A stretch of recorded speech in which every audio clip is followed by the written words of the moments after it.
Part 4 Champaran की घटना। बिहार के चंपारण जिले में किसानों को गोरे जबरदस्ती नील की खेती करने के लिए मजबूर करते थे।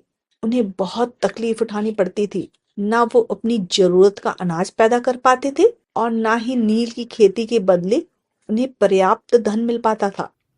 गांधी जी को इसके बारे में कोई जानकारी नहीं थी। बिहार के एक किसान राजकुमार शुक्ल उनसे मिले और चंपारण के लोगों की तकलीफों के बारे में बताया। उन्होंने गांधी जी से निवेदन किया कि वे खुद वहां जाकर स्थिति को देखें। गांधी जी उस समय लखनऊ में कांग्रेस की बैठक में भाग ले रहे थे। उनके पास इतना समय नहीं था कि वहां जा सकते, परंतु राजकुमार शुक्ल उनके पीछे पड़े रहे।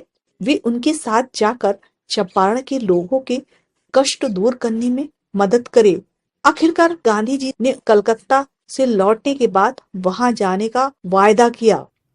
सन 1917 के प्रारंभ में गांधी जी राजकुमार के साथ चंपारण गए। उनके वहां पहुंचने पर जिलाधीश ने उन्हें एक नोटिस दिया कि वे चंपारण में नहीं ठहर सकते और जो भी पहले ट्रेन मिल रही हो उससे वापस लौट जाएं। गांधी जी ने इस आदेश को नहीं माना। तब उन्हें अदालत में उपस्थित होने का आदेश दिया गया। न्यायाधीश ने कहा, यदि आप इस जिले से चले जाएं और यहाँ कभी ना आने का वचन दे तो आपके ऊपर से मुकदमा हटा दिया जाएगा। न्यायालय के बाहर किसानों की एक बड़ी भीड़ नारा लगा रही थी। न्यायाधीश और पुलिस दोनों के होश गुम थे। गांधी जी ने कहा, यदि आप मुझे इन लोगों से बात करने दें तो उससे शांति स्थापित करने में आपको सहायता मिलेगी।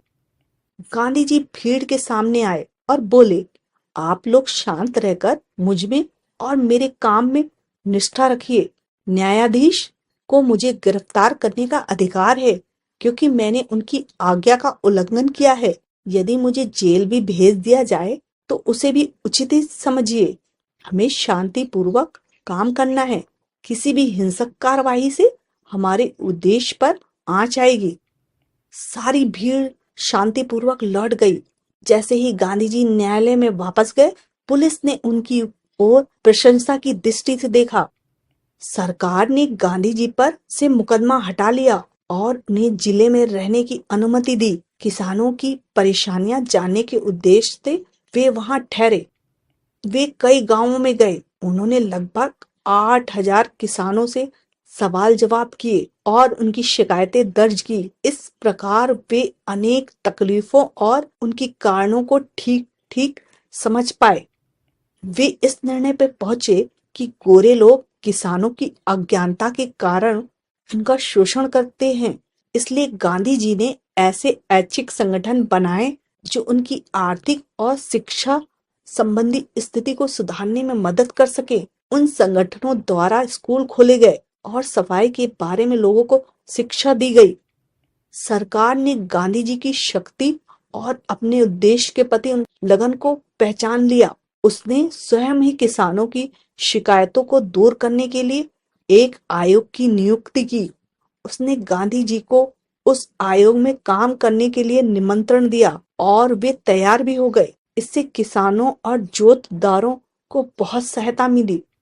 गांधी जी बिहार में अधिक समय नहीं ठहर पाए।